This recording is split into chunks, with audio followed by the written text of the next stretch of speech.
Assalamualaikum warahmatullahi wabarakatuh. Innal hamdalillah nahmaduhu wa nasta'inuhu wa nastaghfiruh wa na'udzu billahi min shururi anfusina wa min sayyiati a'malina. Man yahdihillahu fala mudilla lahu wa man yudlil fala hadiya lahu. Asyhadu an la ilaha illallah wahdahu la syarika lah wa asyhadu anna Muhammadan abduhu wa rasuluh. Allahumma salli wa sallim wa barik ala nabiyina Muhammadin wa ala alihi wa sahbihi ajma'in. Ayyuhal ikhwah, a'azakumullah, kepada saudara-saudaraku kaum muslimin dan muslimat yang mudah-mudahan dirahmati oleh Allah Ta'ala. Kita dalam hidup ini pasti kita mengalami cobaan dan ujian. Itu merupakan satu kepastian, arti yang tidak bisa dihindari. Semua manusia pasti akan mendapatkan cobaan dan ujian. Dan ini sudah aturan Allah Ta'ala, sudah kehendak Allah Ta'ala. Enggak bisa manusia menghindari itu. Karena Allah sudah tetapkan bahwa Allah akan menguji manusia. Dan Allah menciptakan manusia ini dalam keadaan susah payah. Artinya manusia dalam keadaan susah payah. Laqad khalaqnal insana fi kabad. Dan sungguh kami menciptakan manusia ini berada dalam susah payah. Kemudian Allah menciptakan manusia dari setetes mani yang bercampur, yang kemudian Allah menguji manusia ini. Allah berfirman dalam surah Al-Insan di ayat 2 dan 3, Inna khalaqnal insana min nutfatin amsyajin nabtalihi faja'alnahu sami'an basira. Inna hadainahu sabila imma syakira wa imma kafura. Sungguh kami telah menciptakan manusia dari setetes mani yang bercampur, yang kami hendak mengujinya dengan perintah dan larangan. Karena itu kami jadikan dia mendengar dan melihat. Sungguh kami telah menunjukkan kepadanya jalan yang lurus. Ada yang bersyukur dan ada pula yang kufur. Jadi Allah menciptakan manusia dan Allah tunjuki manusia ke jalan yang membawa manusia kepada kebahagiaan. Allah tunjuki juga jalan yang membawa manusia kepada celaka. Allah sebutkan wahadainahu najdain. Kami tunjuki manusia dua jalan. Allah juga berfirman, fa'alhamaha fujuraha wa taqwaha. Kami ilhamkan kepada manusia jalan kejelekan dan jalan ketakwaan. Dua jalan Allah sudah tunjukkan. Maka disebutkan oleh Imam Mujahid ketika menafsirkan ayat inna hadainahu sabila imma syakira wa imma kafura. Kata Imam Mujahid rahimahullah, sungguh kami telah menunjukkan kepadanya jalan yang lurus. Yaitu yang dimaksud jalan ini Allah sudah tunjukin manusia. Ini jalan yang baik, jalan yang lurus, jalan yang membawa kebahagiaan, dan juga jalan yang membawa manusia kepada kesesatan dan celaka. Allah sudah tunjukkan. Dan kita pasti akan diuji oleh Allah. Karena Allah menciptakan hidup dan mati ini untuk menguji manusia. Allah berfirman dalam surah Al-Mulk di ayat 2, alladzi khalaqal mauta wal hayata liyabluwakum ayyukum ahsanu amala. Allah yang telah menciptakan mati dan hidup ini untuk menguji manusia, siapa di antara kalian yang baik amalnya. Alladzi khalaqal mauta wal hayata liyabluwakum ayyukum ahsanu amala. Allah yang menciptakan mati dan hidup untuk menguji kalian, siapa di antara kalian yang paling baik amalnya. Wa huwal azizul ghafur. Dan Allah itu maha perkasa dan Allah itu maha pengampun. Wa huwal azizul ghafur. Dijelaskan oleh Fudail bin Iyad yang dimaksud dengan yang paling baik amalnya, yang paling ikhlas dan yang paling sesuai dengan contoh Nabi SAW. Kemudian ikhwan fillah, azakumullah, cobaan dan ujian merupakan sunnatullah dalam kehidupan. Cobaan dan ujian merupakan sunnatullah dalam kehidupan ini. Dan ini nggak akan bisa dirubah. Nggak ada orang yang bisa lepas dari cobaan dan ujian. Adanya wabah corona yang ada sekarang ini, adanya penyakit, adanya kematian, adanya kelaparan, adanya kesulitan. Ini cobaan. Sebagaimana juga orang mendapatkan kesenangan, kehidupan. Ini juga cobaan semuanya. Dan semua manusia pasti mengalami cobaan. Nggak mungkin ada orang yang lepas dari cobaan, tidak mungkin. Ini merupakan sunatullah. Dan Allah sebutkan demikian. Seperti Allah berfirman dalam surah Al-Isra di ayat 77, sunnata man qad arsalna qablaka min rusulina wala tajidu li sunnatina tahwila. Yang demikian merupakan ketetapan bagi para rasul yang kami utus sebelum engkau dan tidak akan engkau dapati perubahan atas ketetapan kami. Atas sunnatullah. Allah juga berfirman dalam surah Al-Ahzab ayat 62, sunnatullahi allati fil ladina khalau min qabl walan tajida li sunnatillahi tabdila. Sebagai sunnah Allah yang berlaku bagi orang-orang yang telah terdahulu sebelum kamu, dan engkau tidak akan mendapati perubahan pada sunnah Allah.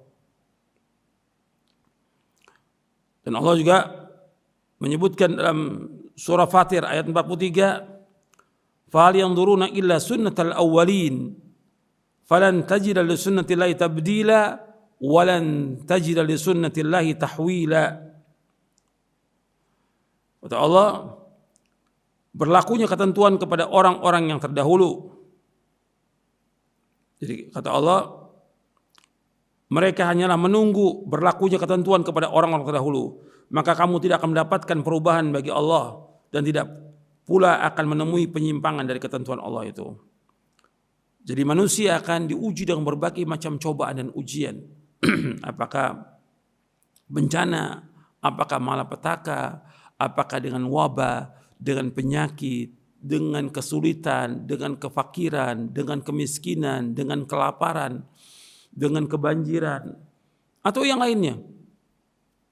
Pasti orang mengalami cobaan dan ujian. Itu pasti. Ini sudah ketetapan Allah yang Allah tidak akan rubah. Begitu juga tentang kematian. Ini juga satu kepastian. Dan Allah menyebutkan dalam surah Al-Anbiya di ayat 35. Allah berfirman, kullu nafsin dha'iqatul maut wa nabluukum bisyarri wal khairi fitnah wa ilaina turja'un. Setiap yang bernyawa pasti merasakan mati. Kami akan menguji kalian dengan keburukan dan kebaikan sebagai cobaan. Fitnatan ay ibtilaan wa imtihanan, sebagai cobaan. Wa ilaina turja'un, dan kalian akan dikembalikan kepada kami.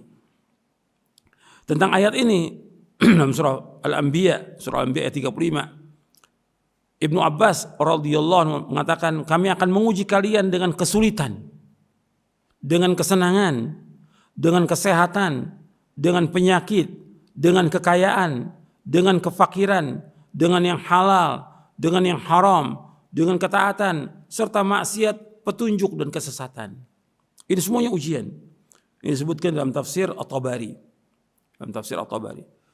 Artinya Allah menyebutkan di sini setiap jiwa pasti akan mati. Wa nabluukum bisyarri wal khairi fitnah. Ketika Allah sebutkan kullu nafsin dha'iqatul maut, setiap jiwa pasti akan mati. Wa nabluukum bisyarri wal khairi fitnah. Dan kami akan uji kalian dengan kejelekan dan kebaikan sebagai fitnah.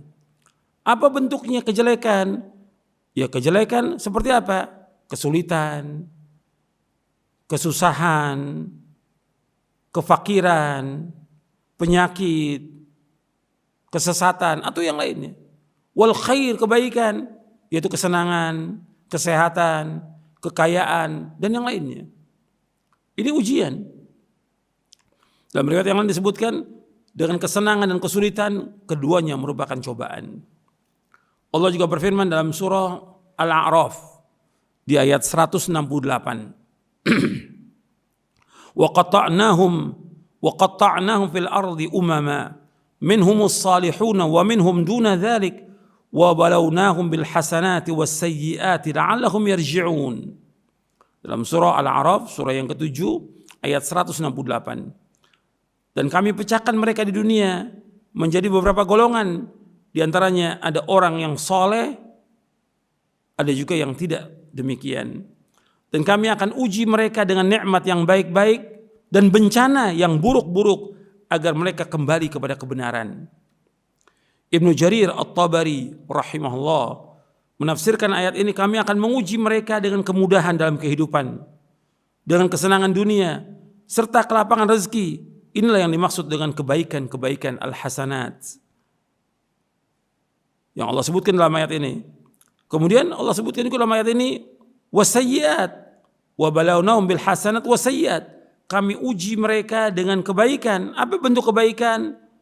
Yaitu kesenangan dunia, kelapangan rezeki, kesehatan, kemudahan dan yang lainnya. Wasayyiat, dan kejelekan, kata Imam Ibnu Jarir At-Tabari, sayyiat keburukan adalah kesempitan dalam hidup ini, kesulitan, musibah, sedikitnya harta. Ini ujian, ini cobaan. Tujuannya apa Allah berikan cobaan ujian? Di ayat ini jelaskan la'allahum yarji'un, agar mereka semuanya kembali kepada Allah, agar mereka taat kepada Allah, agar mereka bertaubat kepada Allah dari semua dosa dan maksiat yang mereka lakukan, agar mereka kembali ke jalan yang benar. Kemudian di dalam tafsir Ibnu Katsir rahimahullah disebutkan, kami akan menguji mereka dengan kemudahan, kesulitan, kesenangan, rasa takut, afiat, dan bencana. Artinya Allah akan uji manusia ini, pasti ujian itu ada. Baik bentuknya kesenangan, kesehatan, kelapangan rezeki, maupun dengan kesulitan, kesusahan, penyakit, wabah, kelaparan, dan yang lainnya. Jadi ini merupakan cobaan, ujian. Tapi Allah punya tujuan dengan memberikan cobaan. Di ayat yang tadi, di surah Al-Anbiya ayat 35 yang sudah kita bahas, agar manusia kembali kepada Allah. Wa ilaihi turja'un. Di surah Al-A'raf ini juga Allah menyebutkan la'allahum yarji'un, agar mereka kembali kepada Allah. Jadi cobaan, ujian, di antara hikmahnya agar manusia bertaubat kepada Allah dari semua dosa, semua maksiat. Kalau kita lihat apa yang terjadi, berbagai macam bentuk kesulitan, kesusahan, kelaparan, wabah, penyakit seperti yang kita alami sekarang ini, itu tidak lepas dari perbuatan dosa dan maksiat yang dilakukan manusia. Yang Allah sebutkan dalam Al-Quran, dalam surah Asy-Syura ayat 30, wa ma asabakum min musibatin fabima kasabat aydikum wa ya'fu an katsir. Apa aja musibah yang menimpa kalian dengan sebab dosa-dosa kalian, dan Allah banyak memberikan maaf kepada kalian. Jadi manusia harus kembali kepada Allah, bukannya berkeluh kesah, bukannya marah, bukannya berontak, bukannya suudzon. Bukan, jangan buruk sangka kepada Allah. Kita harus kembali kepada Allah, bertaubat kepada Allah. Karena Allah berikan cobaan dan ujian ini untuk menguji iman kita, benar atau tidak, jujur atau tidak, supaya kita kembali kepada Allah. Dan Allah Maha Pengasih, Allah Maha Penyayang. Kembali kepada Allah dan berdoa kepada Allah SWT. Mudah-mudahan apa yang saya sampaikan bermanfaat. Wassallallahu Nabi Muhammadin sallallahu alaihi wa ala alihi wasallam.